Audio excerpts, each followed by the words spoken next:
안녕하세요. 펜타곤 선생입니다. 자, 오늘 입시막설. 오늘 제목은 N수생에 관한 겁니다. 역사를 잊은 학생에겐 N수는 없다. 현재 정시 원서 접수가 끝났고, 대부분 이제 대학들이 1월 말이나 2월 초에 이제 정시 결과를 이제 발표를 할 텐데, 아마 1월 중순부터 발표하는 학교도 많을 거예요. 이제, 학에 따라서. 이 현 시점에서는 사실상 결정된 학생들도 많을 거예요. 왜냐면 뭐, 수시를 노렸던 학생들 수시 다 떨어졌으면 뭐 N수고, 그 다음에 정시까지 봤던 학생들도 이미 정시 성적이랑 성적표를 받았으니까 이 정시 지원은 정량적인 지원 방식이기 때문에 뭐 크게 예상해서 벗어나지 않습니다. 일반적으로. 지금 뭐 그래서 뭐 펑크를 노리고 다양한 걸 시도를 하셨겠지만 보통 그런 일이 잘 일어나진 않아요. 그러니까 어느 정도 대학을 합격할 거라는 것도 어느 정도 나와 있죠 이미. 근데 뭐 이제 뭐 반수를 하든 뭐 이미 현 시점에서는 N수를 다시 이제 결정을 이미 이제 된 상태가 많을 텐데, 이번 수능 기준으로 N수생 그러니까 검정고시까지 합치면 32%고요. 작년이 34%고 수능 응시자 기준으로 재작년 36%입니다. 그러니까 대충 한 30%가 넘어요 N수생이. 단순하게 생각하면 3명 중 1명은 N수를 하니까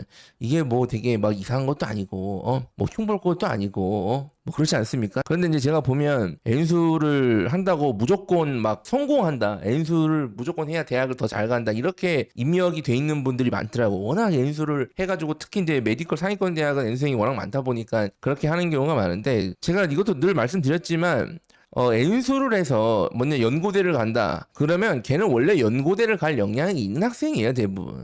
약간 순서의 문제의 개념이지, 인서울도 힘든 학생이 N수를 한다고 연고대를 가는 경우는 매우 거의 드뭅니다. 물론 이제 뭐 N수 관련된 이제 보시면 뭐 성적이 어떻게 오르고 대부분 이제 사교육 성공 사례만 유통되니까 사교육 시장에서는 뭐 이제 우리 애도 그런 일이 벌어질 줄 안다고 생각하시는데 절대 그렇지 않습니다. 절대 그렇지 않고 N수생 중에 성공하는 비율보다는 그냥 뭐 이제 성공이라고 보기 어려운 결과를 갖는 경우가 훨씬 더 많아요.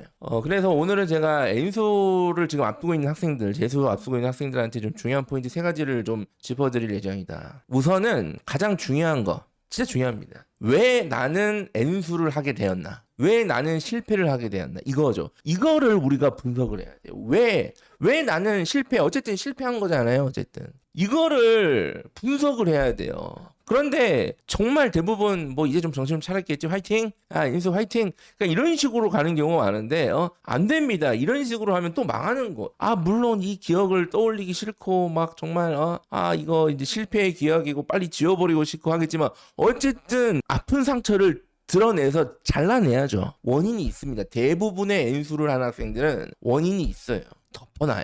그래서 이 N수의 시작은 실패에 대한 원인 분석입니다. 이게 사실 매우 중요합니다. 제가 N수에서 가장 중요한 게 이거라고 봐요. 그러니까 수능을 망쳤으면 왜 망쳤냐 이거예요. 왜? 늘 잘 치다가 수능 날만 망한 건지, 아니면 망칠 조짐이 그 전부터 여러 번 보였는데 그냥 덮고 간 건지, 아니면 그냥 당연히 잘 칠 줄 알고 그냥 공부량이 줄고 그냥 들어 누웠는지 등등등. 그리고 뭐 수능 최저를 왜 못 맞췄는지, 수능 최저 왜 못 맞췄냐 이거예요. 영어 미국 까불다가 영어가 이제 이렇게 나와가지고 근데 이것도 사실은 제가 그래서 항상 이 수능 최저라는 거는 뭐 2개 합을 맞춘다 그래서 2과목을 하면 안 된다라고 제가 항상 얘기하잖아요. 어떤 일이 벌어질지 몰라요 수능에서. 근데 보면 선생님 저는 영어는 뭐 무조건 뭐 1등급이야. 저는 무조건 영어는 2등급 이상 나와요. 그러니까 그게 무슨 뭐 보장받은 거냐고 평가원한테. 그러니까 수능 최저 맞추겠다고 과목을 버리는 경우가 그게 오히려 난이도를 올리는 거라니까요. 난도를. 그러니까 뭐 그런 문제였는지, 아니면 너무나 뭐 당연히 맞출 줄 알고 들어 누웠는지 등등. 그러니까 공부를 뭐 어떻게 했냐, 그 다음에 수시 원서는 어떻게 썼냐, 열심히 했는데 뭐 수시 원서의 문제였는지, 정말로 수시 원서를 막 잘못 썼다든지, 아니면 너무 막 안타깝게 썼다든지 등등등. 그리고 이 수시 원서를 쓸 때 보통은 뭐 학원 컨설팅 등등 도움을 많이 받았을 거니까 이게 문제였으면 이게 과연 효과적이었냐, 아니면 오히려 망치는 주범이었나. 보면 원서 쓸 때 막 쓰시는 분들이 많아요. 보면 뭐 어디 컨설팅 받았다고 해서 쓰시는데 막 진짜 개판입니다. 그리고 고3 1년 동안, 아니면 뭐 고등학교 전체 기간에 어떤 의사결정들이 여러 번 이루어졌을 텐데 그 의사결정이 혹시 잘못된 게 있었나, 어떤 의사결정부터 잘못된 건가? 뭐 제가 최근 몇 년 동안 계속 강조했듯이 인문계 학생들이 자연계 가서 고통받아가지고 이제 대입을 그르치는 경우가 많단 말이에요. 그러니까 그 의사결정 이런 것들. 그리고 이러한 뭐 다양한 의사결정이나 아니면 뭐 공부를 안 하게 된 이유나 뭐 등등 뭐 수능 최저를 목표로 뭘 버리거나 하여튼 이 어마어마한 다양한 의사결정들이 안 좋은 결과가 계속 뜨면서 합쳐져서 이제 실패라는 최종적인 결과를 받아든 거잖아요. 그러니까 이제 뭐 범인을 찾을 필요는 없지만 실패의 지분에 대한 정산을 할 필요가 있어요. 그리고 제가 보면 N수를 하게 되는 걸 보면 뭐 학생 대부분은 상당수는 이제 학생들의 문제입니다. 그런데 어머님들 특히 부모님들이 잘못 판단하고 막 해서 나오는 경우도 있어요.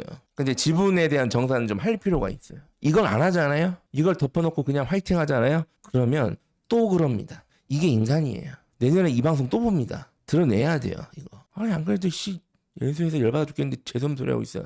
재수가 없어야죠. 재수가 있으면 안 되죠. 원래는. 자, 그 다음에 두 번째는 이제 1월, 2월에 뭐 하냐 이거예요. 뭐 2월은 많이 이제 많은 학생들이 공부를 시작하긴 하지만 1월에 뭐 하냐 이거예요. 그러니까 N수가 사실상 지금 확정된 학생들 1월에 뭐 하냐. 1월에 뭐 할 건데 지금 뭐 합니까 애들? 근데 이게 기가 막히게 이제 어쨌든 보상 심리가 발동을 하거든요. 뭐 결과는 안 좋지만 어쨌든 네가 1년 고생했으니까 그리고 앞으로 이제 또 1년 고생할 거니까 그래 1월은 좀 쉬고 놀아라. 그리고 이제 너도 성인이고 나도 성인인데 뭐 가서 이제 맥주도 한번 마셔보자. 뭐 등등등등. 며칠 전에 그 밤에 동네 맥주집 가는데 한 3테이블 정도가 딱 봐도 이제 성인이 된 학생들인 것 같더라고요 보니까. 그러니까 좀 놀자 잠깐. 그리고 결정적으로 1월에 눕거나 심지어 1월, 2월 동시에 눕잖아요. 근데 지금 이미 12월 누웠잖아요. 12월에 뭐 하셨어요? 공부했어요? 야, 딱 봐도 야 12월부터 공부. 아니 거의 없어요 이런 애들. 12월은 무조건 누웠어요. 1월도 누워요. 근데 2월까지 누우면 3개월 눕는 거잖아요. 그럼 원점부터 다시 시작하는 겁니다. 포맷되는 거예요. 포맷되는 거. 아니 오늘 단어 시험 친다고 미친 듯이 단어 외운 거 단어 시험 치면 다 까먹잖아요. 어제까지 외운 것도 내가 한 달 동안 빡세게 외워서 내신 대비한 것도 내신 기간 끝나면 대부분 까먹잖아요. 그런데 3개월을 누워? 최근에까지 열심히 했기 때문에 멈추면 안 됩니다. 이게 멈추면 다시 움직이는데 많은 에너지가 필요해요.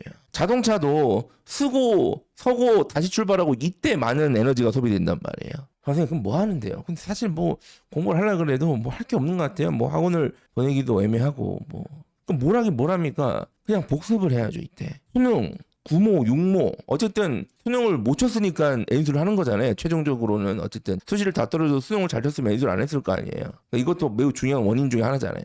그러니까 이걸 다시 분석을 해보고 다시 또 풀어보고 지금 다시 보면 좀 다르게 보일 겁니다. 그리고 작년 고3 때 내내 한 뭐 문제집이나 교재들이 있을 거 아닙니까? 그걸 좀 다시 봐라. 내가 어떻게 공부했는지를 좀 돌이켜봐라. 그러면 작년에 내가 공부한 것도 보고 수능, 구모, 육모도 다시 분석을 해보면 뭔가 좀 다른 게 많이 보입니다. 내가 이렇게 된 원인도 좀 스스로 찾아낼 수 있는 것도 있고 내가 확실히 좀 안 이랬네. 이런 건 이렇게 했었어야 되네. 등등등등 정말 이 돌이켜볼 수 있는 좋은 시기란 말이에요. 지금 이 시기가. 근데 누워? 뭐 2월 아니면 3월에 뭐 N수반 개강할 때 맞춰서 가면 돼. 절대 안 됩니다. 그리고 세 번째, N수를 한 거 자체가 나쁜 거 아닙니다. 저는 이거를 또 잘 이용하면 더 좋은 기회가 될 수 있다고 봐요. 저는 N수 자체가 인생 전체로 보면 진짜 아무것도 아니에요. 근데 이 시기를 마이너스로 할지 플러스로 할지가 되게 중요하니까 플러스로 하는데 가장 중요한 포인트를 제가 짚어드리는 거잖아요. 그리고 이제 세 번째가 이 시기에 또 멘탈 관리가 좀 잘 하셔야 되는 게 요즘에 확실히 이 멘탈적으로 좀 힘들어하는 학생들이 많아요. 이게 냉정하게 생각하면 얘들 지금 태어나서 지금까지 겪은 실패 중에 가장 큰 실패 아닐까요, 얘네들이? 중간고사 망치 이런 거랑 아예 비교가 안 된 실패죠, 이거는. 근데 문제는 나 자체도 힘든데 이게 비교하면 더 힘들어요. 원래 대부분의 고통과 이런 것들은 비교하는 데서 오거든요. 나는 힘들지만 주변에 합격했잖아요. 친구들이. 합격한 애들이 있잖아. 친구가 아니지만 합격한 사람들이 있잖아. 유튜브 맨날 보면 뭐 수실 결과 브이로그 막 이런 거 막 보면서 뭐 서울대 합격, 뭐 의대 합격 막 이런 거만 맨날 나오잖아. 그 유튜브도 문제야. 맨날 의대, 서울대 합격만 되니까 대학 의대랑 서울대 가는 줄 알잖아. 그러니까 어쨌든 있잖아요. 있죠. 얘네들은 행복하잖아요. 비교되니까 더 힘들어요. 얘네들이 없어도 힘든데 눈앞에 있으니까 더 힘든 거야. 그리고 이 합격한 친구들이 합격했다는 것 자체로도 나를 힘들게 하지만 얘네들의 행동 하나하나가 나를 더 열받게 하다. 자괴감을 들게 합니다. 그거 안 봐야 돼요. 얘네들은 사실상. 진짜 진정한 친구는 1년, 2년 안 봐도 됩니다. 잠깐 연락만 해도 돼요. 제 진짜 고향 친구들도 얼마 전에 오랜만에 봤어요. 2년 만에. 거의 연락 안 하다가 야 뭐야 오케이 뭐야 뭐 일단 근데 이 합격한 친구들은 이제 놀러 다니고 술도 마시고 그죠? 근데 벌써 막 신입생 막 모임 뭐 예전 같진 않지만 뭐 단톡방도 만들고 막 해가지고 어디 뭐 커뮤니티에 이제 뭐 이렇게 해서 그런 데 가고 뭐 이제 OT도 간다 그러고 뭐 MT도 간다 그러고 뭐 그렇죠? 이런 것들을 지켜봐야 되는 나를 한번 생각해 보세요. 얼마나 힘듭니까 지금 이 시기가. 근데 이거를 뭐 그래 야야야 뭐 같이 들어 누워 그래 뭐 그래 힘드니까 뭐 이제 2월부터 시작해 3월부터 시작해 안 된다니까요. 절대 그렇게 놔두면 안 된다. 부모님들.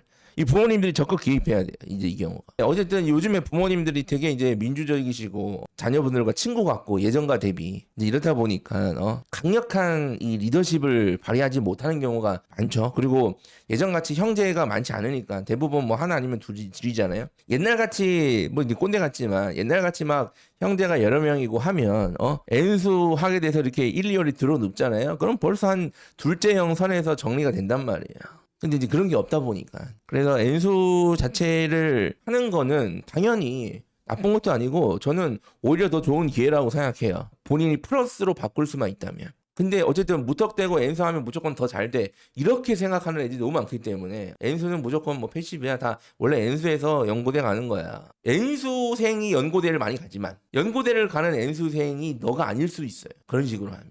그리고 이제 약간의 좀 이거는 이제 저희 회사 광고인데 N수 하시는 분들이 방금 오늘 제가 설명해 된 내용들이 좀 공감을 하시거나 좀 중요하다고 생각하시면 컨설팅이나 이런 것들을 사실 지금 좀 받는 게 좋습니다. N수생은 사실은 정확히 얘기하면 뭐 여름에 원서 쓸 때 컨설팅 받을 필요가 없어요. 이미 다 끝났잖아. 내년 작년 써봤잖아요. 그제 N수생한테 만약에 컨설팅이 필요하다면 지금 말고는 없어요. 지금 말고는. 그래서 실패의 원인도 아씨 내가 이걸 드러내긴 좀 힘들어요. 그렇잖아요. 이게 원래 환부를 자기 스스로 드러내기가 어렵습니다. 그게 이제 뭐 전쟁 영화나 뭐 이런 거 보면 막 이렇게 막 파편 박히잖아요. 이렇게 막 총알 파편. 그런데 이제 보통 대부분 자기가 이렇게 뗍니까? 아니면 주변 그 사람들이 와서 뗍니까? 주변 와서 사람들이 떼죠. 어쨌든 주변 사람들이 와서 떼나 내가 떼나 고통은 똑같을 거라고 보거든요. 저는. 근데 스스로 드러내기가 어려운 거죠. 그거 그렇죠. 그리고 이게 N수의 경우에 비용이 요즘에 너무 많이 올랐습니다. 이제 물가 상승률 대비 너무 많이 올랐어요. N수 비용 자체가. 저는 이 선을 넘었다고 생각하거든요. 그래서 이제 벌써 이제 선을 넘었으니까 이제 시장의 반응이 있긴 한데 어쨌든 이거는 뭐 무턱대고 물론 우리 집에 좀 돈이 너무 많아가지고 그냥 좀 약간 사교육 하시는 분들 힘드시니까 내가 기부한 느낌으로 간다 뭐 이런 거라면 상관없는데 그게 아니면 효율적으로 쓰셔야 돼요. 무조건 비용 대비 좋은 결과를 이루어지는 게 아닙니다. 특히 N수생들은. 무턱대고 뭐 그냥 대부분 또 애들 보면 막 그냥 다 뭐 어디 친구들 간다는 뭐 되게 유명한 뭐 그런 N수생 등록 뭐 재종만 막 이런 식으로 하는데 물론 그게 나쁘다는 게 아니라 그게 필요한 애들도 있고 그게 필요하지 않은 애들도 있죠. 이건 그래서 학생 상황에 따라서 다른 전략이 필요하다. 그러니까 이거를 언제 실패의 원인부터 이렇게 전략을 세우고 시작을 해도 플러스가 좀 많이 될지 뭐 0이 될지 사실 모르는 경쟁인데 이 되냐 이거예요. 어쨌든 네 새해부터 제가 또 재수가 없기를 바라면서 내년에는 말씀 좀 드렸고요. 부모님들이 아셔야 됩니다. 이건 부모님들이 이제 부모님들도 떨어져가지고 멘탈이 또 터져 있는 경우가 많으시거든요. 요즘은 그러시면 안 된다. 2026년에는 승리하는 한 해가 되시길 바라겠습니다. 감사합니다.